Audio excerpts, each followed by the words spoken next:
नमस्कार. माझ्या यूट्यूब चॅनलमध्ये तुम्हा सर्वांचे खूप खूप स्वागत आहे. आजच्या व्हिडिओमध्ये आपण पाहणार आहोत, तुम्हाला जगण्याचा कधीच कंटाळा येणार नाही. हे 18 टिप्स पहा आणि अंगीकारा. चला तर मग बघूयात कोणत्या 18 टिप्स. तुम्हाला कधी असं वाटतंय का की सगळं संपल्यासारखं, आपल्याच आयुष्यात आपण हरल्यासारखं? सकाळ होते, दिवस सरतो, पण काहीच सकारात्मक घडत नाही. सारं काही विस्कटल्यासारखं वाटतं आणि जगण्यात कुठे अर्थच उरत नाही असं वाटतं, नाही? जर हे विचार ऐकून तुमच्या डोळ्यामध्ये पाणी आलं असेल तर एक क्षण थांबा आणि तुम्ही, कारण असं वाटणारं फक्त तुम्ही एकटे नाही आहेत. असं वाटणं हेच माणूस म्हणून जिवंत असल्याचं लक्षण आहे.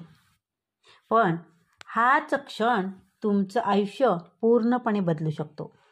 आज मी तुम्हाला सांगणार आहे 18 अशा गोष्टी ज्या तुमच्या तुटलेल्या मनाला सावरतील, निसटलेल्या धागांना पुन्हा एकत्र गुंफतील आणि आयुष्याकडे बघण्याचा तुमचा दृष्टिकोनच बदलून टाकतील. हे केवळ शब्द नाही आहेत बरं, तर एक एक श्वास आहे, एक एक नवा सूर आहे आणि नव्याने जगण्याला प्रेरित आणि एक उम्मीद आहे. हे विचार ऐकून विसरून जाऊ नका, तर त्याप्रमाणे जगायला सुरुवात करा. रोज थोडं थोडं, पण मनापासून. कारण हे आयुष्य फक्त तुमचं आहे आणि त्याला सुंदर, आकर्षक बनवायची जबाबदारी तुमचीच आहे की नाही? चला तर जाणून घेऊया जगण्याचा कधीच कंटाळा येऊ नये म्हणून काय करावं, उत्साही आणि आनंदी जीवन कसं जगावं. नंबर 1, दररोज स्वतःशी संवाद साध. आजच्या धावपळीच्या जीवनात आपण सगळ्याशी बोलतो, बॉसशी, मित्राशी, कुटुंबाशी, पण सगळ्यात महत्त्वाच्या माणसाशी म्हणजेच आपण स्वतःशी आपण कधी बोलतच नाही. दररोज 5 मिनिट स्वतःशी गप्पा मारा. मी कसं आहे, मी ठीक आहे का, मला काय करायचं आहे, आज काय नवीन शिकायचं आहे, काय चुकलंय माझं, काय मला सुधारायला पाहिजे. हा संवाद म्हणजे तुमच्या आत्म्याशी होणारी खरी मैत्री आहे. जो स्वतःशी प्रामाणिकपणे वागतो ना, तो इतरांशी प्रामाणिक राहतो आणि जगात कोणासमोरही झुकत नाही. एव्हा त्याला तशी वेळच येत नाही. जेव्हा आपण स्वतःशी प्रामाणिकपणे संवाद साधतो तेव्हाच पुढचं पाऊल टाकता येतं. नंबर 2, स्वतःला माफ करा. भूतकाळ ही शिक्षा नसून शिकवण असते. स्वतःला माफ करणे म्हणजे कमकुवत बनणं किंवा स्वतःच्या चुका लपवणं नाही बरं का, तर स्वतःला पुन्हा एक संधी देणं आहे आणि नव्याने उभं राहण्याची. कधी कधी आपण इतकी मोठी चूक करून बसतो की आयुष्य संपल्यासारखं वाटतं. पण सत्य काय आहे माहीत आहे का? आयुष्य कधीच एका चुकीनं संपत नसतं, तर आपण ती चूक विसरून पुढे न गेल्यामुळे ते संपत असतं. आपण अनेकदा दुसऱ्यांना माफ तर करतो, पण स्वतःला करतो का? स्वतःची चूक, स्वतःचं अपयश आठवत राहून आपण स्वतःला सतत दोष देत राहतो. पण स्वतःला दोष देत राहणं म्हणजे हातात तलवार घेऊन स्वतःच्याच जखमावर सतत सतत वार करत राहण्यासारखं नाही का? कधी कधी आपल्याकडून चुका होतात, मोठ्या चुका, ज्या सगळ्या जगासमोर उघड होतात. पण त्या चुकामुळं आपलं आयुष्य संपत नाही. जो स्वतःला माफ करतो ना, तोच पुन्हा उभा राहत असतो. सलमान खान सगळ्यांनाच माहिती आहे, भारतातला एक तो मोठा सुपरस्टार आहे. हे सर्वांनाच माहिती आहे आणि तुमच्यापैकी काही जण तर त्याचे चाहते देखील असतील. पण त्यांचं आयुष्य सुद्धा कधी काळी वादग्रस्त होतं. समाजाने त्याला नाकारलं होतं, टीका केली होती. त्यांच्यावर न्यायालयीन खटला दाखल झाला, पण त्याने स्वतःला हरू दिलं नाही.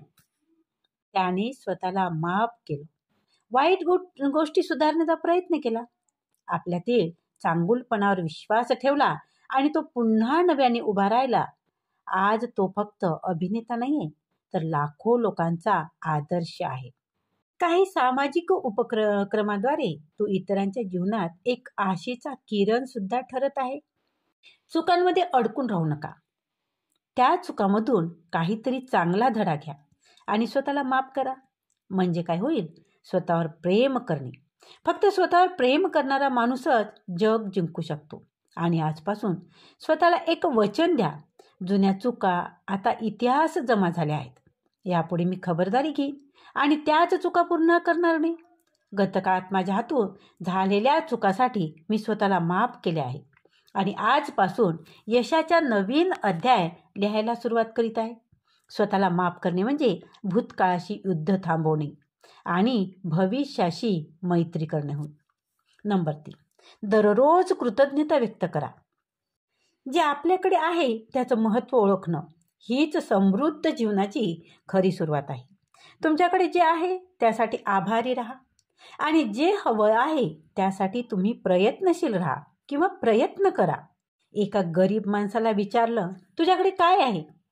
तो म्हणाला, माझ्याकडे काही नाही, पण मला पोटभर जेवायला मिळालं, छान झोप झाली आणि माझं कुटुंब आनंदी आहे, म्हणजे मी श्रीमंतच आहे ना. आणि त्याबद्दल देवाचा आभारी सुद्धा आहे.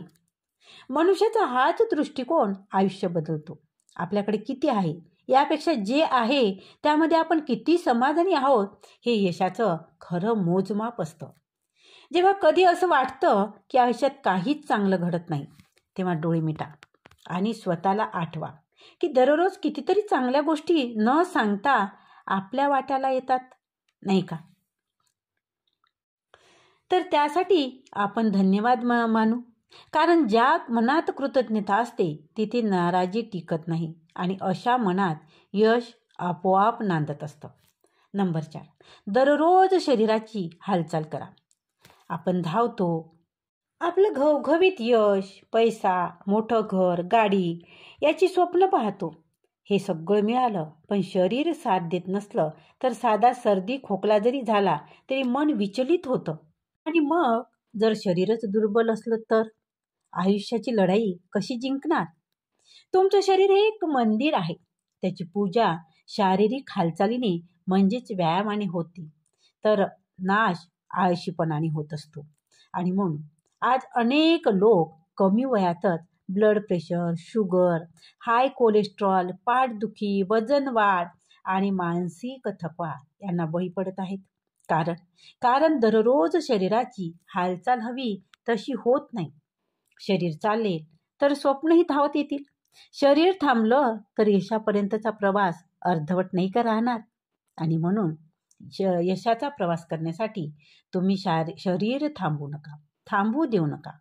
नंबर 5, आवडतं संगीत ऐका. कधी मनात विचारांचा खूप गोंधळ असतो, विचाराचं जाळं असतं आणि आपण शांतता शोधत असतो. अशा वेळी एकच गोष्ट आपल्या मनाला स्थिर करू शकते, आपलं आवडतं संगीत. संगीत म्हणजे शब्दाशिवाय बोलणं असतं बरं का. भावना व्यक्त करण्याचं एक माध्यम असतं. कधी सुफी संगीत, कधी भजन, कधी रोमॅन्टिक गाणी, कधी शांत संगीत. जसा मूड असेल तसं संगीत त्याचं प्रतिबिंब असतं. संगीत म्हणजे उपचार. ते अश्रूंना वाट मोकळी करून देतं आणि हास्याला हळूच परत आणतं. एखादं जुनं गाणं तुमच्या बालपणीच्या आठवणी ताज्या करतं, तर एखादी धून तुम्हाला खंबीर बनवते. हे सगळं सांगावं लागत नाही, मन आपोआप ओळखतं. जेव्हा तुम्हाला वाटतं की शब्द अपुरे पडतायत तेव्हा संगीत तुमचं मन मोकळं करतं. दररोज काही मिनिट, फक्त काही मिनिट तुम्ही स्वतःसाठी तुमचं आवडतं संगीत ऐका. डोळे बंद करा, सगळ्या चिंता बाजूला ठेवा आणि त्या धूनमध्ये हरवून जा स्वतःला. संगीत तुम्हाला आठवण करून देतं की हे जगणं हे केवळ धावपळ नाहीये, ती अनुभवाची एक कला आहे. नंबर 6, निसर्गात वेळ घालवा. आपण खूप काळापासून झाडापासून, आकाशापासून, मोकळ्या हवेपासून आणि पावसापासून दूर गेलोय. आपण मोबाईल आणि सोशल मीडियामध्ये सुख शोधायला लागलो आहोत. पण खरं समाधान मोबाईलमध्ये नाही आहे, तर निसर्गाच्या सानिध्यामध्ये आहे. एकदा नुसतं झाडाखाली बसून तर बघा, हे सगळं सांगेल तुम्हाला. निसर्ग प्रश्न विचारत नाही, पण उत्तर मात्र देत असतो जेव्हा तुम्ही निसर्गात हरवता ना तेव्हा. नंबर 7, डिजिटल डिटॅक्स करा. मोबाईल स्क्रीनमध्ये मन अडकून जातं. अनेक नोटिफिकेशन्स येतात, मेसेजेस येतात, पण समाधान मात्र मिळत नाही. रोज काही वेळ फक्त स्वतःसाठी ठेवा. मोबाईल शिवाय आणि सोशल मीडिया शिवाय तुम्ही जगण्याचा प्रयत्न तर करा. तुम्ही जगण्यासाठी तर द्या. आणि मग बघा त्या निसर्गाचा चमत्कार. नंबर 8, एखादं नवीन कौशल्य शिका. आपण जेव्हा काहीतरी नवीन शिकतो ना, तेव्हा वय, परिस्थिती, मर्यादा सगळं झुंगारून देत असतो. आपल्याला जिवंतपणा पुन्हा जागा होत असतो. शिकणे म्हणजे काय तर स्वतःच्या मर्यादा ओलांडणे. शिकणं थांबलं की जगणं थांबतं. आणि जेव्हा आपण नवीन काहीतरी शिकतो तेव्हा उत्पन्नाचे नवीन मार्ग निर्माण होतात. आणि म्हणूनच शिकत राहा, काहीतरी शिकण्याचा प्रयत्न करा. नंबर 9, लहान ध्येय ठरवा आणि पूर्ण करा. मोठ्या स्वप्नाचं वजन अनेकदा खचून टाकतं, पण छोट्या छोट्या यशाचं समाधान ते वेगळंच असतं बघा. छोट्या यशातून तुम्हाला मोठं आयुष्य उभं राहता येईल. प्रत्येक पाऊल छोटं असो पण योग्य दिशेने टाकलं गेलं पाहिजे, आणि म्हणजे तुमचं यश तुमच्या पदरात निश्चित पडणार आहे. नंबर 10, इतरांना मदत करा. जगण्याचा कंटाळा येतो कारण आपण सतत माझं याच गर्ततेत अडकून राहतो बघा. पण खरं समाधान तेव्हा वाटतं जेव्हा आपण आपण आपलं म्हणतो. एखाद्या गरजू व्यक्तीला कपडे देणे, भुकेलेल्या माणसाला अन्न देणे, समोरच्या व्यक्तीला फक्त कसा आहेस रे असं विचारणं इतकंही पुरेसं आहे.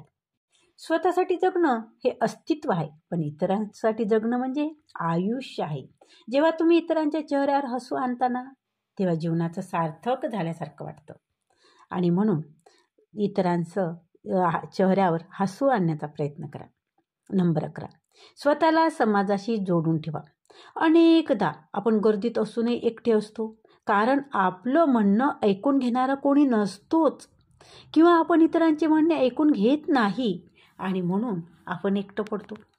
अशावेळी नातं टिकवायचं असेल तर संवाद जपायला हवा.